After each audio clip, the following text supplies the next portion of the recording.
سلام جوړ په خیر. نن سه شنبه د کال یاخوت میاشتې 12مه او د روان زیږدیز کال د مارچ میاشتې 2مه نیټه ده. خبري مجلې ته ښه راغلاست. خو په پیل کې هم د څو مهمو خبرونو سرټکي. روزګان کې امنیتي سرتیري وایي په قوي مورال به د حکومت ضد وسلوالو پر وړاندې جنګېږي. ماشاءالله مورال خو بیخي سل په سلو کې دښمن بره دی پوه شو انشاءالله موږ ټول ملګري انډیوالان ښه مورال لرو.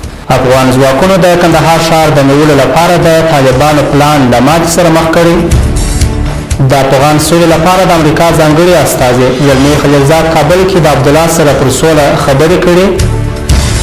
مدني پالانو د بغلان په نظامي مرکز کې د افغان ځواکونو هڅې ستایلې او د میانمار پوځ د کودتا ضد 18 لاریون کوونکي وژلي دي.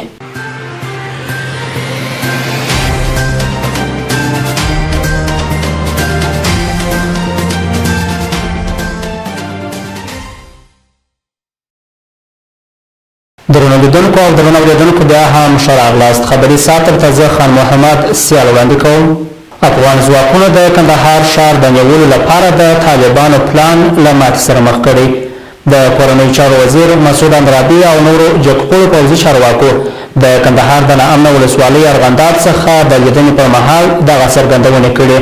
پوځي چارواکي وایي وسلوالو غوښتل چې سږکال د ارغنداب په سقوط سره کندهار ښار ته ننوځي، خو درانه تلفات یې ولیدل او اوس په دغه ولایت کې د محاصرې په حال کې دي.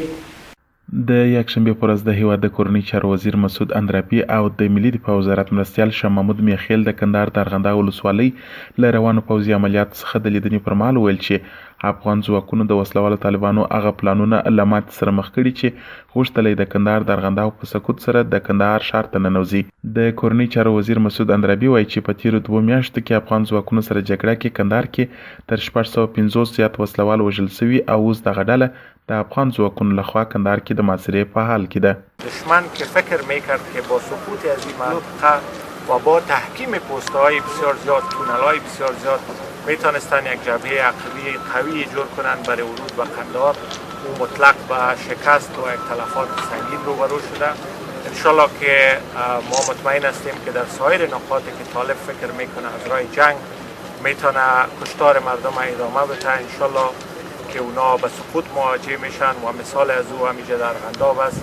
د کورنۍ چارو وزیر مسعود اندرابي او د ملي دفاع وزارت مرستیال شاه محمود میخیل طالبان د سولې تړون خلاف د جګړې په زیاتوالي او د عامه تاسیساتو په تخریب تورن کړل. د افغانستان د امنیتي دستګاه دغو 2 چارواکو همداراز ویل چې د وسلوالو پر وړاندې د افغان ځواکونو هر راز غبرګون د دغه ډلې د کړنو پایله ده. اول جنگ در افغانستان استارت نشده، جنگ دوام داره و که تابستان چی میشه یا بهار چی میشه و این گپا کنه که گپای هواییسته، اما قوای امنیتی و دفاعی ما از خود پلانهای مشخص داره و بیان به صلح لبیک بگوین و این کشتار مردم را اینجا بند کنن. اگر نکنن با اونمو کشتاری که در این 2 ماه گذشته افراد از یا روبرو شده بیشتر روبرو میشه. د هیواد پوځي چارواکي داسې مهال کندهار کې د وسلوالو د بریدونو د شنډولو خبره کوي چې دغې ډلې تیرو 2 میاشتو کې د سویل په 2 ولایتونو کې عامه ډلهییز او لوی بریدونه ترسره کړل.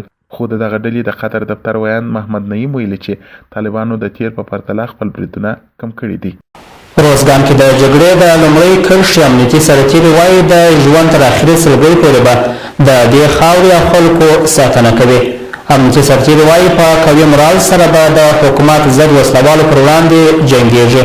د روزګان ولایت امنیه قومندان سمنوال علي احمد عطایي پر وسلوالو طالبانو غږ کوي چې نور دې د جګړې څخه لاس واخلي او سوله دې وکړي. بلخوا بیا هم وګړي هم وایي چې جګړه د حل لاره نه ده او دواړه ډلې دې سوله وکړي. دا په شاه منصور کې د جګړې لومړۍ کرښه ده چیرې چې افغان امنیتي سرتیري او وسلوال طالبان یو بل ته ګوته په ماشه دي. د یادې کرښې امنیتي سرتیري وایي په قوي مورال سره به د دې خاورې او خلکو ساتنه کوي.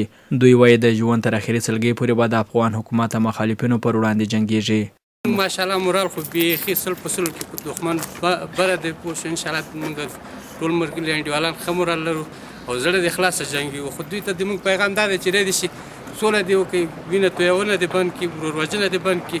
ډېر ښه دی دې خواته دې خواته زموږ امنیتي مورال ډېر ښه دی، ډېر ژر کومک موږ سره رسېږي موږ نور دښمن ته وخت نه ورکوو چې په ورته مهال د روزګان ولایت امنیه قومندان سمنوال علي احمد عطایي وایي چې د دوی امنیتي سرتیري په قوي مورال سره د دې خاورې او خلکو ساتنه کوي چې ګڼې سیمې د وسلوالو طالبانو د شتون څخه پاکې کړي دي. عطایي وایي چې د امنیت په برخه کې د 80 څخه تر 80% پورې ښه والی راغلی او د وسلوالو طالبانو څخه غوښتنه کوي چې د جګړې له لارې به هیڅکله بریالي نه سي او د سولې لار دې غوره کړي.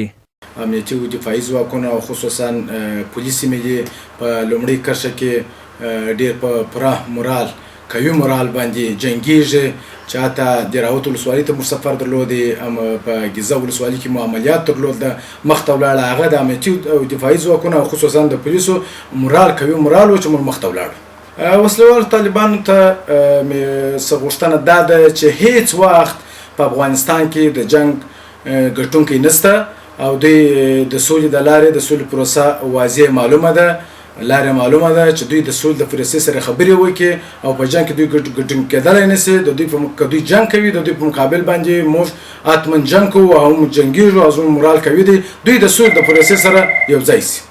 هم وګړي وایي همدغه امنیتي سرتیري دي چې د آرام ساه اخلي او د دې خلکو امنیت یې خوندي ساتلی. دوی وایي په هره برخه کې به د امنیتي سرتیرو تر شا ولاړ وي. هم وګړي زیاتوي چې جګړه یوازې وراني او تباهي ده او د جګړې د ښکېلو غاړو څخه غوښتنه کوي چې نور دې جګړې ته بس ووایي او سوله دې وکړي. امنیتي سرتیر سره بیخي ډېر خوشحاله یو ډېر خوشحاله یو زندې موږ غوښتنه غواړو چې نور هم پرمختګ دی وکړي دا زموږ ساحې دی خلاص کړي چې موږ ښه پرقراره دلته خپل ګزاره وکړو.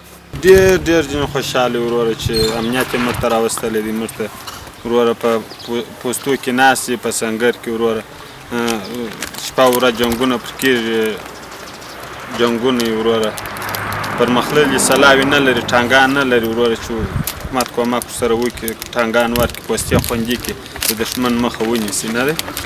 له کومې ورځې راهیسې چې په قطر هیواد کې د امریکا وسلوالو طالبانو ترمنځ د سولې هوکړه لاسلیک سوې ورسره جوخت جګړې هم زور اخیستی چې د دواړو ډلو ترڅنګ ګڼ شمېر ملکي وګړو ته هم پکښې مرګ ژوبله اوښتې ده. عبدالمطلب ظفري پیوستون راډیو ټلویزیون ترینکوټ. د افغان سولې لپاره د امریکا ځانګړي استازي زلمي خلیلزاد کابل ته رسېدلي. نوموړي کابل ته د خپل سفر پر مهال لومړی د ملي روغ جوړې عالي شورا له مشر عبدالله سره کتلې او دواړه لورو د سولې خبرو اترو پر چټکتیا او تاوتریخوالي کمښت بحث او خبرې کړې دي. د افغان سولې بهیر لپاره د متحده ایالاتو ځانګړی استازی زلمی خلیلزاد د ولسمشر جو بایډن حکومت په منځته راتګ سره په خپل لومړي سفر نن کابل ته راغلی. نوموړي کابل ته په راتګ سره خپله لومړۍ ناسته د ملي پخلاینې د عالي شورا له مشر ډاکټر عبدالله سره کړي چې دواړو لوریو په دې لیدنه کې پر سولې او یو شمېر نورو مسایلو خبرې کړي دي. خلیلزاد سره د لیدنې پر تړاو د افغانستان د ملي پخلاینې عالي شورا له لورې په خپره شوې خبرپاڼه کې ویل شوي چې په دې لیدنه کې چې د ملي پخلاینې عالي شورا مرستیالانو او د دې شورا د رهبرۍ یو شمېر غړو هم حضور درلود. دواړو خواوو د سولې په خبرو اترو د امریکا متحده ایالاتو د نوي حکومت له لورې د سولې خبرو اترو او هوکړې بیاکتنې د سولې خبرو اترو په چټکېدو په دوحه کې د سولې خبرو اترو پر دویم پړاو د تاوتریخوالي په کمیدو د سولې خبرو اترو کې د پرمختګ پر لارو چارو او د یوې تلپاتې سولې په ټینګښت بحث او د نظرونو تبادله شوې. د یادونې وړ ده چې د افغان سولې لپاره د امریکا ځانګړي استازي زلمي خلیلزاد هغه مهال چې ډونالډ ټرمپ د متحده ایالاتو ولسمشر و افغانستان ته خپل وروستی سفر کړی و، خو په دې باور چې د لنډمهاله حکومت طرحه یې راوړې وه ولسمشر غني ورسره لیدنه رد کړې وه. عیسی څرګند، پیوستون تلویزیون، کابل. مدني پالانو د بغلان په نظامي مرکزونو کې د افغان ځواکونو هڅې ستایلې دي. بغلان کې مدني پالان له امنیتي ځواکونو خپل ملاتړ اعلان کړ او د هغوی پوستو ته په ورتلو سره یې د ځواکونو هڅې ستایلې دي. مدني پالانو ځواکونو ته ډاډ ورکړی چې په هر ډول شرایطو کې ترې ملاتړ کوي او یوازې پرېښودو ته به یې نه پرېږدي. میشتو ځواکونو هم ولس ته د هڅو خبره کړې او ویلي دي چې شپه او ورځ به یې امنیت ډاډمن وساتي. په بغلان ولایت کې یو شمېر مدني پالان د امنیتي ځواکونو ځینو پوستو ته ورغلي او د امنیتي ځواکونو د ورځې د رارسېدو په موخه هغوی ته ګلان او ملي بیرغونه ډالۍ کړي دي. مدني فعالان وایي چې دوی د قلم په څوکه په ادارو کې او ملي امنیتي ځواکونه په خپلو پوستو کې د خلکو د هوساینې لپاره هلې ځلې کوي چې دواړه هدفونه د افغانانو د هوساینې لپاره دي. در شما اطمینان میتم که ما منحیث برادران شما در کنار شما هستیم. شما در سنگرهای نبرد با سلام مبارزه میکنین، ما در سنگرهای دیوان و دفتر با قلم مبارزه میکنیم تا تخم این دشمنان ناسلام و ناحرم این سرزمین را از این سرزمین پاک و مقدس برکنیم و روز ما شاهد یک افغانستان با ثبات و یک افغانستانی که در صلح و آرامش زندگی بکنن باشیم. روز میبینیم شما در مقابل اجنبی‌ها، در مقابل کسایی که حق ملت میخورن، حق غریب پایمال میکنن، حق کسایی را میخورن که اونا مستحق هستند و ما خیلی خوشحال هستیم که در جمع شما. مدني فعالان وایي چې د افغان ځواکونو شتون په دې ولایت کې ویاړلی او په هر ډول شرایطو کې له دغو ځواکونو ملاتړ کوي. دوی هر اړخیز پرمختګونه په دې ولایت کې د افغان ځواکونو د هڅو له برکته بولي او د خپل ملاتړ ډاډ ورکوي. کشور هستین، افتخار بر شما. شما هستین که در سنگرهای داغ مبارزه میکنین، ما در خیال راحت درس میخوانیم، تحصیل خود ادامه میدیم و کارهای روزمره خودم میکنیم. ما مدیون شما هستیم. تعداد جوانانی که مبارزه میکند در کنار شماست، همیشه وقت صدای شماست، همیشه وقت شما. په ورته مهال د جګړې د لومړۍ کرښې سرتیري او افسران وایي چې د ژوند تر وروستیو سلګۍ به د خلکو د هوساینې او امنیت خوندیتوب په موخه خپلې هلې ځلې وکړي څو ولسي ژوند ډاډمن سي. تا خون در تن ماست، این خاک وطن ماست. تا توان ماست از مردم خود، از کشور خود، از ننگ و ناموس خود ما دفاع میکنیم. این پیام منه، بلکه پیام تمام نیروهای افغانستان، نه تنها اردو بلکه امنیت و پلیس می باشه. په بغلان ولایت کې په داسې حال کې مدني فعالان د افغان ځواکونو هڅې ستایي چې ورځ تر بلې د دې ولایت لویې لارې او ځینې برخې د هرې ورځې په تېرېدو سره د نامنۍ خواته روانې دي چې دې چارې ولسي اندېښنې زیاتې کړي دي. په کندهار کې نن رسما د کوویډ شیټ په نوم د واکسین تیته وسوه. په کندهار ولایت کې د امنیه قومندانۍ د روغتون مرستیال وایي لومړی به یاد واکسین د دې روغتون صحي کارکوونکو ته او بیا پولیسو ته ورکول سي. یاد واکسین چې د کوویډ شیټ په نوم یادېږي د هندوستان هیواد له لوري افغانستان ته ورکول سوی. د کندهار ولایت د امنیه قومندانۍ د پولیسو د روغتون مرستیال رحمت الله پرزایي وایي چې یا د مرسته سوي واکسین لومړی د دې روغتون صحي کارکوونکو ته او بیا د امنیه قومندانۍ لوړپوړو چارواکو ته ورکول کېږي. پرزایي وایي چې د کوویډ شیټ په نوم دغه واکسین به وروسته په لومړي قدم کې هغو کسانو ته ورکول کېږي چې قانوني عمر یې پوره کړی وي. بسم الله الرحمن الرحیم. ډاکټر حشمت الله فرزئی، معاون د چلبسري روغتون د قندهار د امنیه قومندانۍ د پولیسو، نن موږ پر 11 تاریخ باندې رسما د کورونا واکسین افتتاح شروع کړی. دلته اولا د خپل د مرکز نه شروع کړی، صحي کارکوونکو ته بیا هم د قومندانۍ د لوړپوړو د خوا نه دا واکسین چې دی د کورونا د هندوستان د هیواد څخه دلته راسول شوی دی او د واکسین نوم دی په نامه د کوویډ شیټ. کوویډ شیټ واکسین دی دا راسول شوی دی د خاص د پولیسو راسول شوی دی چې پولیس اول دا پولیس د ټولو قطاعاتو ته باید په مسلسل وار په هغه باندې تطبیق ورته شي. شروع د صحي کارکوونکو نه ده، بیا ورپسې هغه کسان هغه چې سن لوړي یا کم متممه امراض ولري هغوی ته ورته تطبیقیږي. بیا څوک چې په مزدحمات یعنی په چوکونو باندې سربازان پیرې کوي ولاړې هغوی ته دا تطبیقیږي یعنی ضربیږي. بسم الله الرحمن الرحیم. نن د کندهار په امنیه قومندانۍ کې د کرونا ضد واکسین رسما افتتاح شو چې دا واکسین په لومړي هغه کسانو ته چې عمر یې تر 500 کالو اضافه یې هغو ته په اول قدم کې تطبیق کېږي. وروسته هغه منصوبین د پولیسو چې د خلکو سره ډېر په تماس کې دي نو دا د دې پولیسو لپاره تطبیق کېږي. د کابل د پغمان ولسوالۍ په ارغنداز سیمه کې د افغان ځواکونو په عملیاتو کې لوی ملکي وګړي وژل شوي دي. د سیمې اوسېدونکي وایي چې د ملي امنیت د صفر لومړۍ کې تېره شپه په یاده سیمه کې شپني عملیات کړي دي چې په پایله کې د یوې کورنۍ 3 غړي وژل شوي دي. د سیمې خلکو د وژل شوو کسانو جسدونه د کابل کندهار لویې لارې ته راوړي دي او له حکومت څخه د دغه پیښې د سپیناوي غوښتنه کوي.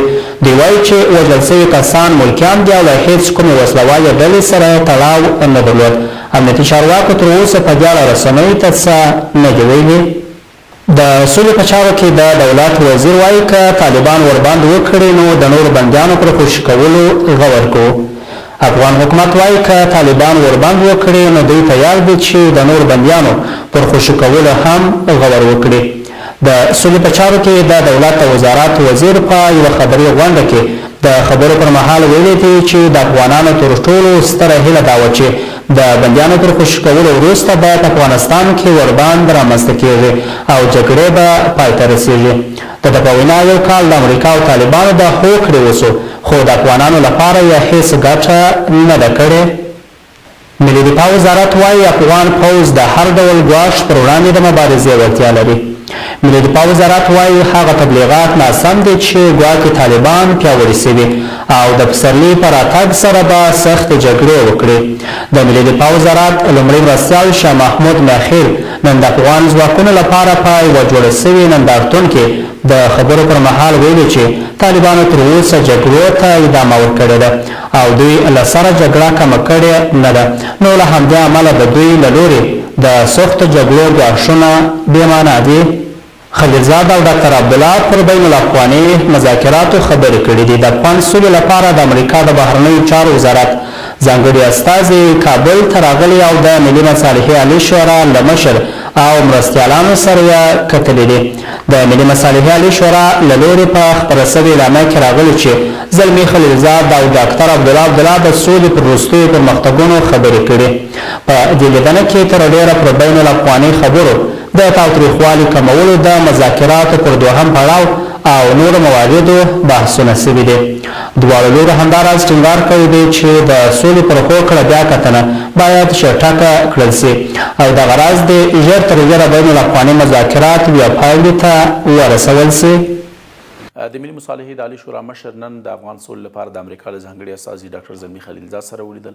په دې ناسته کې د سولې په روانو هڅو په دوحه کې د مذاکراتو په دویم پړاو د امریکا له لوري د دوحې د تړون د بیا کتنې په افغانستان کې د جګړې د پای ته رسېدو او یو د سولې د هڅو په پایله کې په یو سیاسي جوړجاړي باندې خبرې اترې وشوې.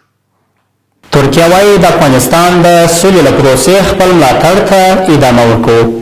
ترکیه وایي د افغانستان د سولې له پروسې خپل ملاتړ ته به دوام ورکړو. په کابل کې د ترکیې سفیر اغوز خان د افغانستان او ترکیې د ډیپلوماټیکو اړیکو د سلمې کلیزې په مناسبات په خپاره کړي مطلب کې ویلي چې تل یې په بیلو مواردو کې له افغانستان سره مرسته کړې او په بیلو برخو کې به خپلو همکاریو ته ادامه ورکوي. د نوموړي په خبره افغانان له څلورو لسیزو راهیسې د جګړې په اور کې راګرځي او د دې جګړې د ختمولو یوازینۍ او اغېزناکه لاره بین الاقواني مذاکرات دي او دا هم د دې ساعت څو بهرني خبرونه.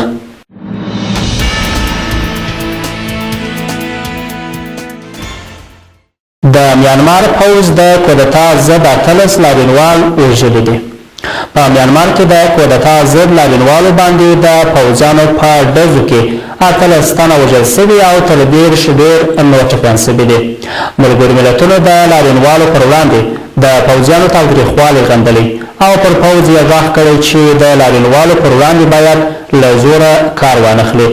د ملګرو ملتونو د بشري حقونو د سیاست څانګې د دفتر ویاندې روینا شمداسانی ویلي پوځ او پولیس د میانمار په بیلو سیمو کې پر لاریونوالو ډزې کړي چې په پایله کې یا د مرګ ژوبله اوښتې ده. په ورته وخت کې د بهرنیو چارو وزیر انتونیو بلینکن ویلي چې دوی د میانمار له خلکو سره ولاړ دي او د پوځ پر تاوتریخوالي به هیڅکله سترګې پټې نه کړي. امریکا وایي د ایران پر وړاندې د عربستان تر څنګ ولاړ یو. امریکا ویلي د هغو وسلوالو پر وړاندې د سعودي عربستان تر څنګ درېږي چې د ایران له ملاتړه برخمن دي. حوثیانو تازه پر سعودي عربستان بریدونه کړي دي چې د امریکا غبرګون یې هم له ځان سره لرلی دي. د امریکا د بهرنیو چارو وزارت دغه بریدونه غندلي دي او په وینا یې دوی د سعودي عربستان تر څنګ ولاړ دي. درنو لیدونکو د هوا حالات د لیدلو لپاره زموږ ملتیا وکړئ.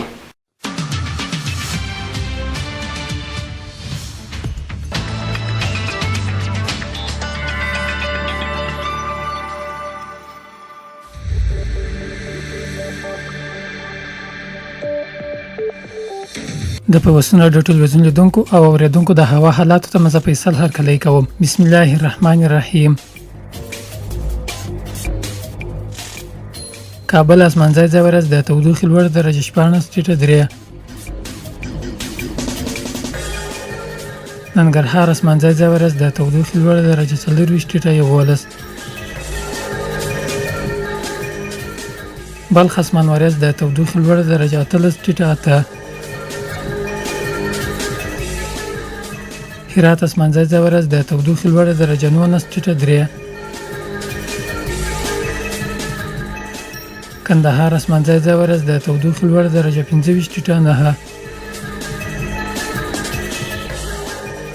روزګان اسمانځای ځای ورځ د تودوخې لوړ درجه 0.5. زابل اسمانځای ځای ورځ د تودوخې لوړ درجه 14.3. او په هلمند ولایت کې به هم سبا اسمان شین وي د تودوخې لوړ درجه 23.9. د پیوستون راډیو ټلویزیون لیدونکو او اوریدونکو دا د هوا حالات چې سانتیګریډ په درجه اټکل شوي وو. د عملتیا مو مننه.